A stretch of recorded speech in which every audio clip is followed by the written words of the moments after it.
Characterization is integral to any narrative piece. I mean, obviously, every story needs to have a character that has a problem of some sort or a conflict that then has to be resolved. So, today I'm going to talk about different ways to incorporate character. Obviously, you can incorporate just the physical description of the character. What do they look like? How tall are they? What are they wearing? Where do they live? Things like that. But think about a human being that you know. Any person you know, their character is defined not only by what they look like, but also what they do, who they associate themselves with, how they feel about things, what other people say about them, what they say. I mean, literally everything about a person is what develops their character. I mean, if I simply were to say that I would never, ever, ever, ever eat pizza, that says something about my character. That's telling you that, first of all, I'm stubborn. Second of all, I like absolutes, such as never. And third, I must be weird if I'm never going to even try pizza. So think in terms of, what is your character's role going to be? But also, what do you want your audience to know about your character? And then illustrate that. Don't tell everything about the character. You want a lot of your characterization to be indirect. It's given through the actions, what's said about the character, what they do, what they say, things like that. So let's take a look at a piece that I wrote. And it is about this dear little babe that you see sitting in a laundry basket, whose name happens to be Paige. Paige! Paige! Where are you, Paige? My husband, two older children, and I shout as we search behind every piece of furniture, in every closet, and in the shower, shutting doors behind us to ensure the sneaky little Todd doesn't outmaneuver us during our manhunt. Once we find her, she gleams up at us and giggles, saying, "I hiding." She's quick and quiet, two cue words that don't describe anyone else in the family. I'm sure you're all thinking the same thought that haunts my mind every day. She is going to be so much trouble when she's a teenager. Okay, let's just take a look at this first paragraph. We already know so much about Paige. First of all, she hides. Second of all, she thinks it's funny when she hides. She enjoys pulling one over on her entire family. But also, you can tell that this is not the first time she has done this, because the family searching has a routine down. They're shutting doors behind them to make sure that she doesn't get away, because they know that she might possibly do that. So just from that, you know that she's a very quick thinker. Then you have the direct characterization of she's quick and quiet, two cue words that doesn't describe anyone else in the family. So here you're being told that she's quick and quiet, but also that she is different from the rest of the family. That's really important to know, because it's not like she's been raised this way. This sentence is inferring that all of this is innate. It has not been taught to her. It has not been modeled for her. She's come up with this on her own. All right, going on.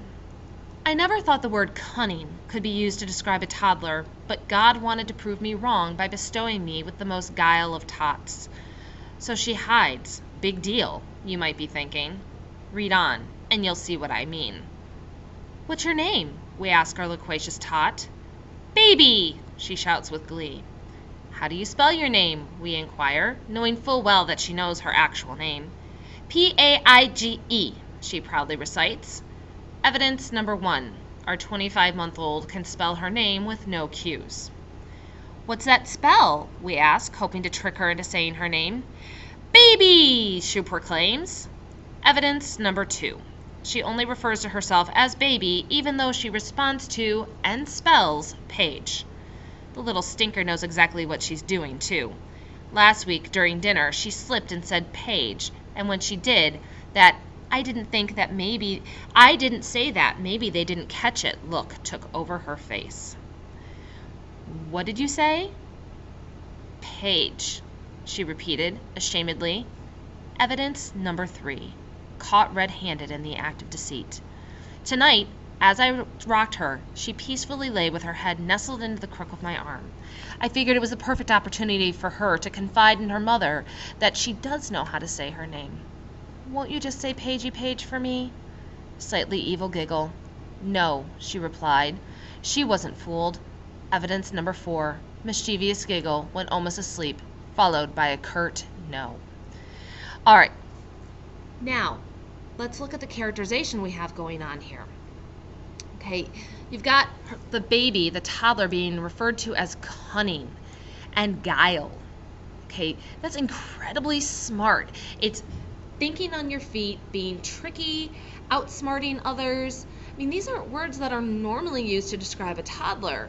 So already you know that this is a unique toddler. This is a toddler that is not like the run-of-the-mill kid. Then you have this indirect characterization of her laughing when people ask, what's your name? And she shouts, baby!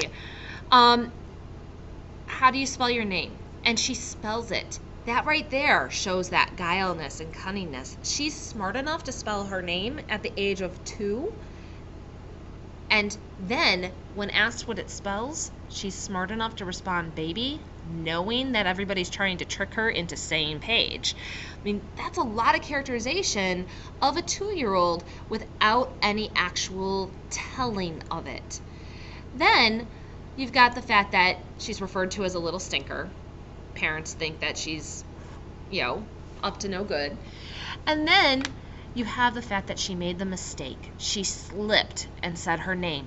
And then she tries to backpedal with that, I didn't say that, maybe they didn't catch it look. She's just looking around, hoping that nobody noticed it. And then when she's asked again what she said, she ashamedly repeats her name. But even more importantly, we learn the stubbornness of this child when she, in the weakest of moments, is sitting, being rocked by her mother, cuddling with her, won't even say her name for her own mom. So notice there's so much characterization going in here, but it's not paragraphs of characterization. You have no idea what she looks like, other than the fact that you saw the picture, because it's not relevant. What's relevant is that she's a toddler who's mischievous, she's tricky, she's smart, and she's just annoying the heck out of her family and loving every minute of it. And notice I didn't say all of that in a paragraph. Instead, by reading the piece, you're able to deduce that information. So hopefully now you have an idea of how to go into your own piece and add in characterization. Make sure that you use your adjectives and adverbs in order to describe the character, the actions. Also, think about dialogue. What would they say and how would they say it? They're probably not going to use proper grammar unless they're some hoity-toity person. And if you're writing with a hoity-toity person, make sure you have that hoity-toity sound in their voice, and even more importantly, the hoity-toity look on their face.